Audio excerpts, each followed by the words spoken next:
নতুন ডিজাইনত নতুন ৰাস্তা বনি আছে। এয়া হৈছে আছাম মালা।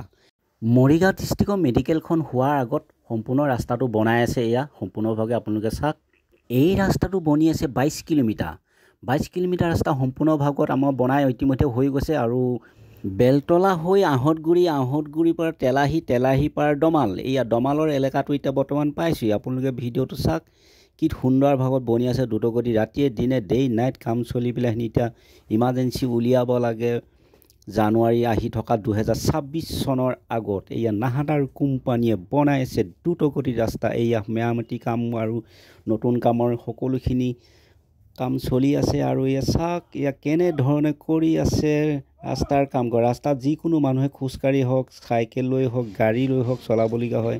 ৰাস্তাটো বেয়া হ'লে কিমান অসুবিধা হয় আৰু সেইটো বাবদ আজি অসম চৰকাৰে এনেকুৱা এটা ৰাস্তা উলিয়াইছে যে আছাম মালা। ইয়াত আছাম মালা ৰাস্তাটো একবাৰ বনালে 10 বছৰমান মিনিমাম যায়।